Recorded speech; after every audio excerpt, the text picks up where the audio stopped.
Jumpa lagi para sahabatku terkasih dimanapun berada. Semoga kita semua dalam keadaan baik dan sehat. Para sahabatku terkasih, sesi ini saya mengajak kita dengan satu judul: mempercepat perayaan Natal dari waktunya, berarti Yesus lahir prematur.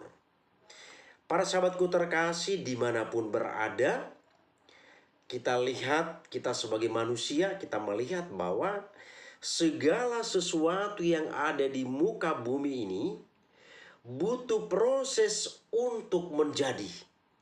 Jadi segala sesuatu yang ada di muka bumi ini dalam proses untuk menjadi. Segala sesuatu yang ada di muka bumi ini bukan terjadi secara kebetulan, tetapi semuanya berada dalam proses untuk menjadi. Saya buat sebuah contoh. Seseorang menjadi dokter tidak mungkin lahir dan langsung menjadi dokter. Tapi orang tersebut tentunya membutuhkan proses terlebih dahulu. Dia bertumbuh mulai dari kecil sampai dengan usia menjelang dewasa. Lalu dia ikut di dalam proses pendidikan dan seterusnya. Kemudian sampailah kepada apa yang menjadi cita-citanya, yakni menjadi seorang dokter. Demikian juga hal yang lain yang kita kenal, yang kita alami, kita hidupi di muka bumi ini. Jadi segala sesuatu berada dalam proses untuk menjadi. Inilah yang kita lihat, inilah yang kita alami, dan sekali lagi inilah yang kita hidupi dalam kehidupan kita sehari-hari. Nah, terhadap perayaan-perayaan keagamaan pun, semua di sana membutuhkan proses. Sebuah agama menentukan suatu perayaan ini juga atau membutuhkan proses. Ada proses terlebih dahulu untuk sampai pada agama itu akhirnya menetapkan perayaan-perayaannya itu. Jadi setiap agama tentu mengalami hal yang sama, karena ini adalah hal yang sangat-sangat manusiawi dan ini tidak terlepas dari kehidupan kita. Tidak ada perayaan keagamaan yang secara tiba-tiba muncul. Seperti tadi dalam ilustrasi awal, segala sesuatu yang ada di muka bumi ini tidak pernah terjadi karena kebetulan, tetapi semua dalam proses menjadi. Jadi perayaan-perayaan yang ada di dalam agama ini pun bukan terjadi secara kebetulan, tetapi semua membutuhkan proses hingga akhirnya dilakukan sebuah penetapan.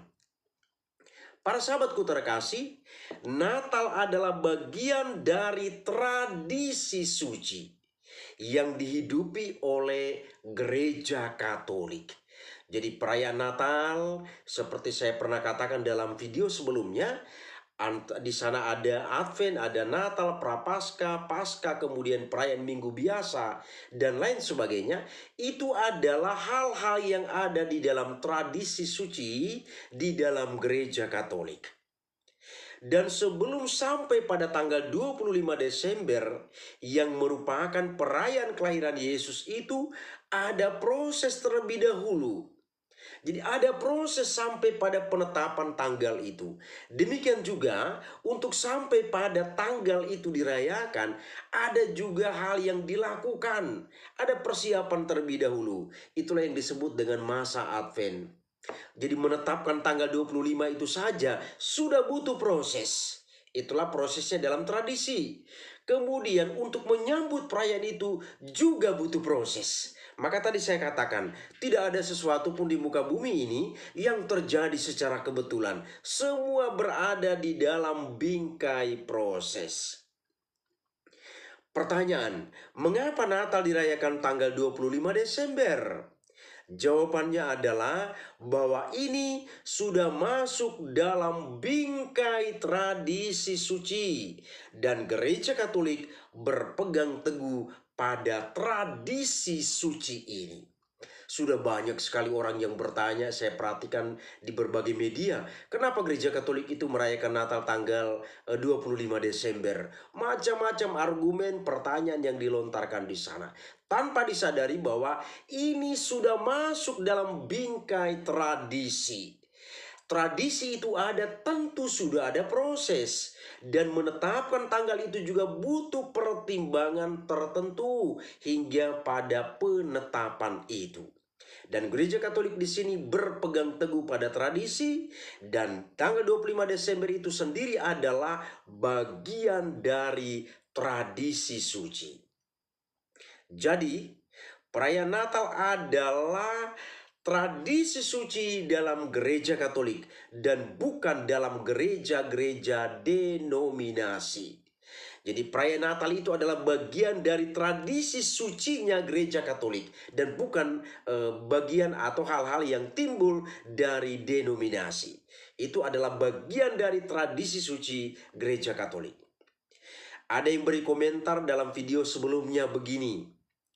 Ketika saya bicara tentang Natal, katanya begini, Natal itu milik semua orang Kristen. Itulah komentar yang muncul. Apapun katanya, yang jelas bahwa Natal itu milik atau bagian dari semua orang Kristen. Dalam hati saya bertanya, dari mana jalannya? Sementara gereja Katolik itu berpegang teguh pada tradisi, dan di luar gereja Katolik itu tidak menghidupi atau tidak mengakui adanya tradisi suci. Natal itu sendiri bagian dari tradisi suci yang dihidupi oleh gereja Katolik. Dengan menolak tradisi, berarti Natal pun tidak diterima. Ini logikanya. Tapi ya ada komentar yang muncul demikian, bahwa Natal itu milik semua orang Kristen.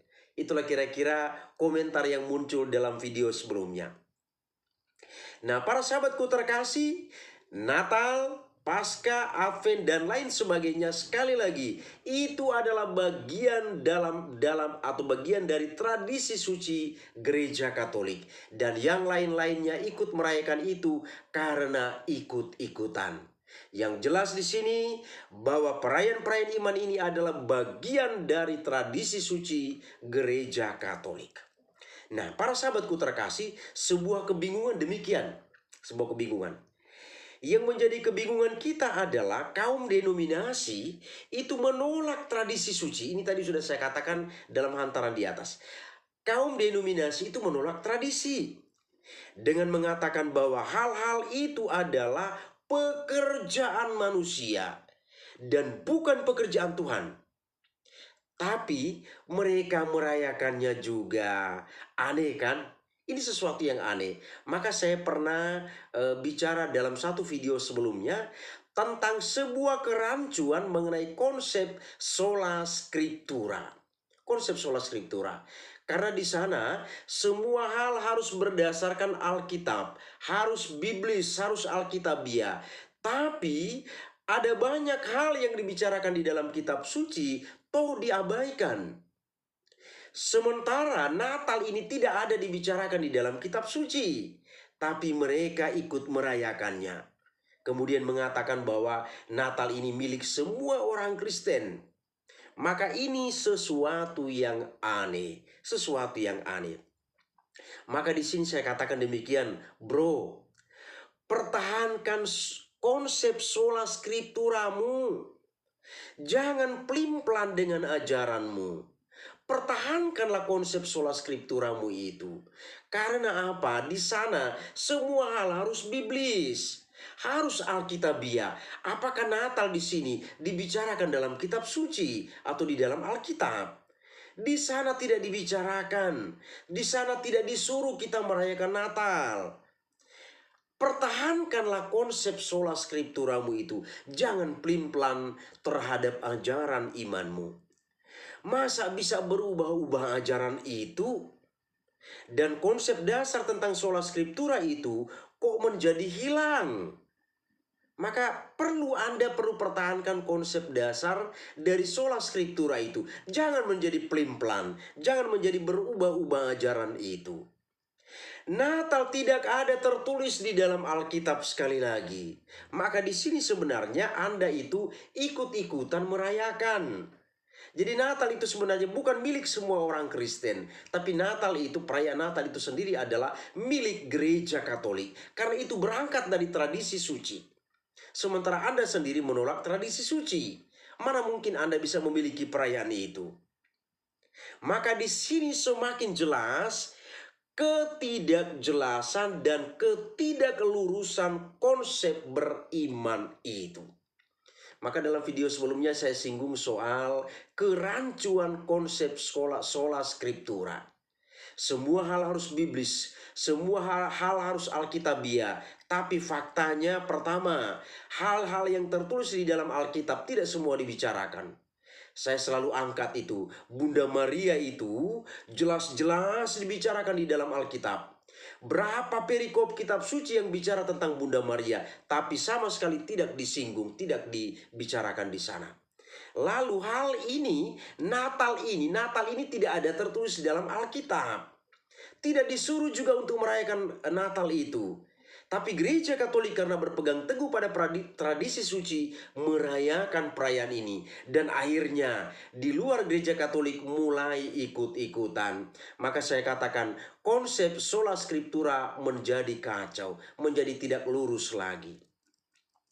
Nah, dan sebagai konsekuensi dari ikut-ikutan itu, kita lihat pertama, waktu perayaan Natal itu pun bisa diotak-atik.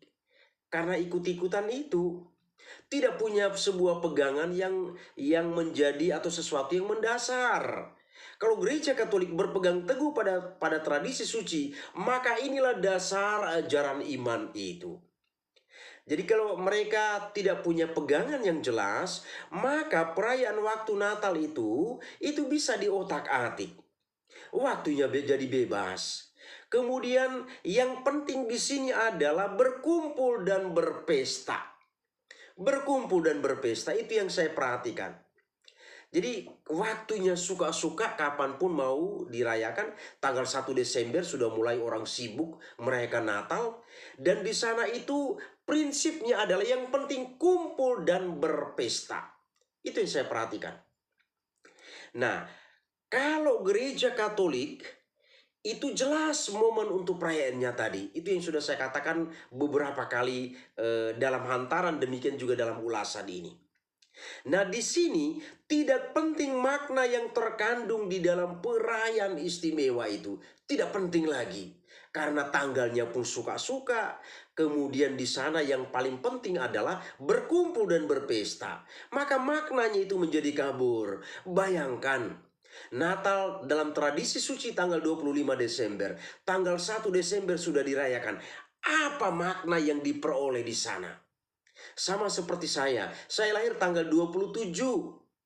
Tetapi di tanggal 1 saya sudah merayakan hari ulang tahun saya. Makna apa yang saya dapat di sini? Maka di sini yang lebih berat yang terjadi di sana adalah kumpul dan berpesta. Inilah konsekuensi dari ikut-ikutan itu. Tidak punya prinsip dasar yang jelas. Sementara dalam gereja Katolik itu jelas. Merayakan segala sesuatu tentu punya dasar dan kandungan makna di dalamnya. Dan bukan kosong tanpa makna.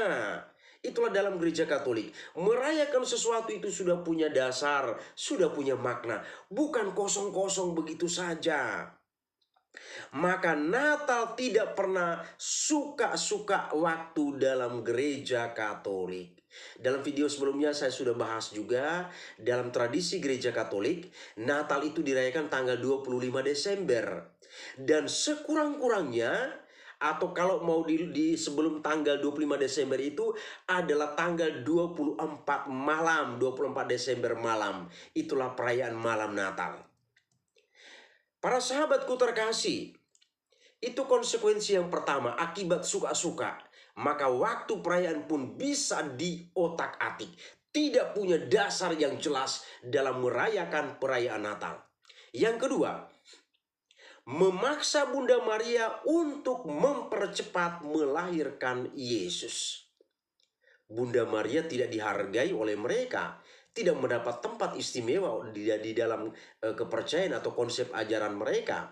Maka di sini Bunda Maria itu dipaksa untuk mempercepat melahirkan Yesus.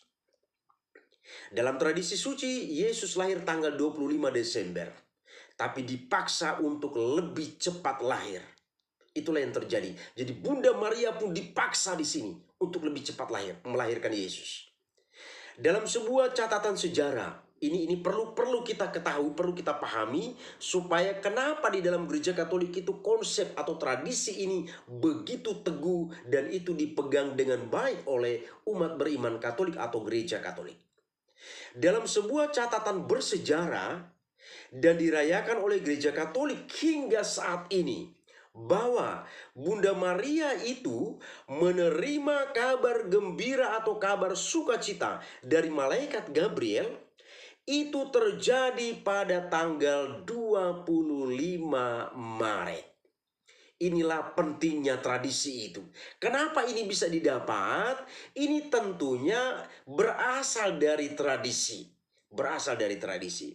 Jadi dalam tradisi dikatakan bahwa, dan sebuah catatan sejarah di sini, dan hingga saat ini gereja Katolik merayakannya, bahwa Bunda Maria mendapat kabar sukacita dari malaikat Gabriel itu terjadi pada tanggal 25 Maret. Maka jika dihitung sampai dengan tanggal 25 Desember, menjadi genap 9 bulan seorang manusia normal berada dalam rahim ibunya. Ini kiranya semakin jelas bagi kita. Kiranya semakin jelas bagi kita. Jadi gereja Katolik itu berdasar pada tradisi suci. Gereja Katolik itu tidak asal-asalan dalam merayakan sebuah perayaan. Di sini akibat suka-sukanya merayakan perayaan Natal ini, karena dalam tradisi tidak diakui, maka Bunda Maria juga dipaksa untuk mempercepat melahirkan Yesus. Sementara dalam tradisi suci yang dipegang teguh oleh gereja Katolik itu jelas.